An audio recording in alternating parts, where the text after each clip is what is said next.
வணக்கம், welcome to TastyTawa. இன்னைக்கு சிம்பிளாகவும் குயிக்காகவும் செய்யக்கூடிய ஒரு லஞ்ச் மெனு தான் பார்க்க போகிறோம்.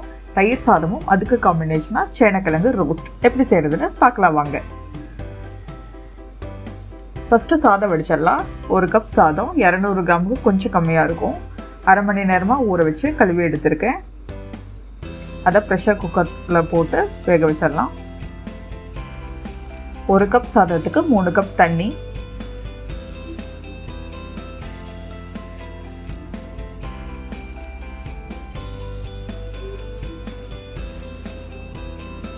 தயிர் சாதத்துக்கு சாதம் குழைவாக இருக்கணும், அதனால் 3 கப் தண்ணி.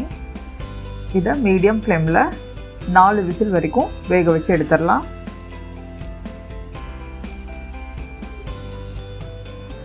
இப்போ ரோஸ்ட் செய்கிறதுக்கு சேனக்கிழங்கு 1/4 கிலோ எடுத்திருக்கோம். மேல் தோலை நீக்கிட்டு கழுவிட்டு இந்த மாதிரி க்யூப்ஸ் மாதிரி கட் பண்ணி வச்சுருக்கோம். அதை ஃபஸ்ட்டு வேக வச்சுருவோம். இந்த மாதிரி ஒரு ஓப்பனான ஒரு பாத்திரத்தில் வேக வச்சிடலாம். மஞ்சள் தூள் 1/4 டீஸ்பூன், அரை டீஸ்பூன் உப்பு சேர்த்துட்டு நல்லா கலந்து விட்டுருங்க.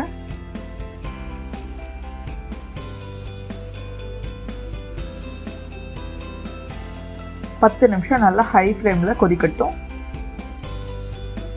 இப்போ செக் பண்ணி பார்ப்போம்.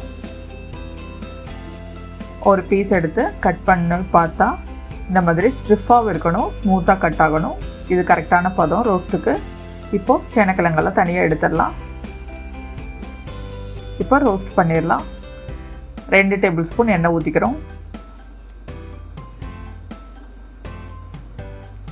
கடுகு அரை டீஸ்பூன். கடுகு பொரியட்டும். பொரிஞ்சதுக்கப்புறம் அடுப்பை சிம்மில் வச்சுக்கோங்க. வச்சுட்டு இஞ்சி பூண்டு பேஸ்ட் 1/4 டீஸ்பூன் சேர்த்து நல்லா வதக்கி விடுங்க. கருவேப்பிலை இலைகள் கொஞ்சம் சேர்த்து மிக்ஸ் பண்ணுங்க. இப்போது மிளகாய்த்தூள் 2 டீஸ்பூன், மிளகுத்தூள் 1 டீஸ்பூன், கரம் மசாலா அரை டீஸ்பூன், உப்பு கொஞ்சம் போட்டு சிம்மில் இந்த மாதிரி ஜஸ்ட் ஒரு 4 தடவை ஸ்பீடாக கிளறி விட்டுருங்க. உடனே வேக வச்ச சேனக்கிழங்கு உள்ளே போட்டு 2 நிமிஷம் அப்படியே பெரட்டிகிட்டே இருக்கணும். இந்த மாதிரி நல்லா கலந்து விட்டுட்டே இருங்க. 2 நிமிஷம் ஆகும் நல்லா ரோஸ்ட் ஆகிறதுக்கு. இன்னும் ரோஸ்ட் ஆகலை. நமக்கு தெரியும் சேனக்கிழங்கோட மேல் பக்கம் நல்லா மொறு அப்படின்னு வரும். இந்த மாதிரி இப்போது கரெக்டாக ரோஸ்ட் ஆகி வந்திருக்கு. இந்த டைமில் நம்ம அடுப்பு ஆஃப் பண்ணிவிட்டு இறக்கிடலாம். சேனக்கிழங்கு ரோஸ்ட் தயாராகிடுச்சு. இப்போ நம்ம சாதமும் ஸ்டீம் இறங்கி நல்லா வெந்திருக்கு. இப்போது சாதத்துக்கு தேவையான அளவு உப்பு 3/4 டீஸ்பூன் போட்டுக்கிறோம். போட்டு கரண்டிலேயே நல்லா மசிக்கணும். தயிர் சாதத்துக்கு சாதம் நல்லா மசிஞ்சிருக்கணும். இப்போ தாளிச்சிடலாம். 2 டேபிள் ஸ்பூன் எண்ணெய் போட்டுக்கிறோம். கடுகு அரை டீஸ்பூன், உளுந்து பருப்பு கடலைப்பருப்பு 1 டீஸ்பூன், சீரகம் அரை டீஸ்பூன் சேர்த்து நல்லா கலந்து விடுங்க. உளுந்து பருப்பு லைட் ப்ரௌன் ஆகணும்.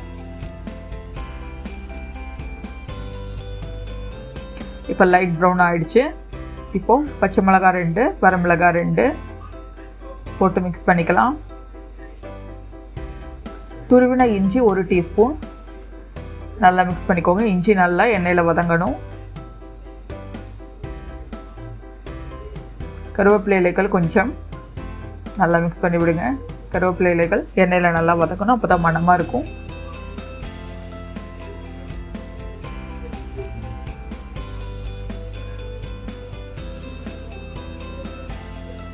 பெருங்காயத்தூள் 1/4 டீஸ்பூன் சேர்த்து நல்லா மிக்ஸ் பண்ணி ஆஃப் பண்ணிடலாம்.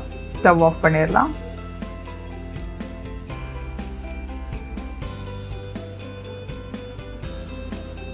இப்போ நம்மளோட தாளிப்பை சாதத்தில் கொட்டி நல்லா கிளறிடுவோம். நல்லா மிக்ஸ் பண்ணி விடுங்க. அப்போ தான் பச்சை மிளகாய் இஞ்சியோட காரம் சாதத்தில் நல்லா இறங்கும். இந்த மாதிரி நல்லா மிக்ஸ் பண்ணிடுங்க.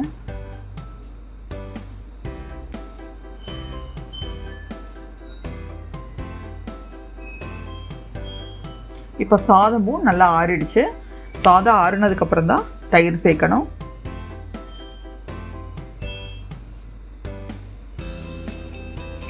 ஃப்ரெஷ்ஷான தயிராக எடுத்துக்கோங்க, அப்போ தான் நல்லாயிருக்கும், புளிப்பு இருக்கக்கூடாது.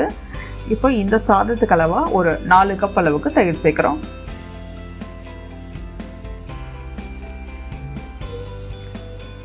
காலையில் செஞ்சுட்டு மத்தியானம் சாப்பிட்றோம் அப்படின்னா 2 கப் தயிர் 2 கப் பால் சேர்த்து கிளறிக்கலாம், கரெக்டாக இருக்கும். நல்லா இந்த மாதிரி மிக்ஸ் பண்ணி விடுங்க. தயிர் சாதம் ட்ரையாக இருக்கக்கூடாது, நல்லா கொழ கொழன்னு நல்லா க்ரீமியாக இருக்கணும், அப்போ தான் நல்லாயிருக்கும். இன்னொரு கப் கூட தயிர் சேர்த்துக்கலாம்.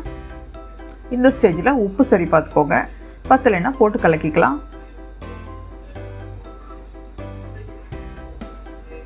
தயிர் சாதம் அழகாக கிளறியாச்சு. இப்போ ஃபைனலாக கொத்தமல்லி இலைகள் தூவி நம்ம சர்வ் பண்ணிடலாம்.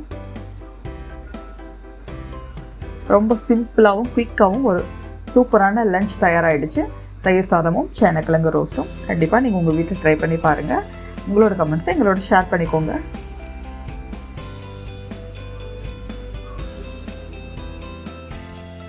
இந்த ரெசிபியை ட்ரை பண்ணி பாருங்கள். பிடிச்சிருந்தா லைக் பண்ணுங்கள், கமெண்ட் பண்ணுங்கள், ஷேர் பண்ணுங்கள், சப்ஸ்கிரைப் பண்ணுங்கள், கூடவே பெல் ஐக்கானையும் கிளிக் பண்ணிடுங்க. தேங்க்ஸ் ஃபார் வாட்சிங்.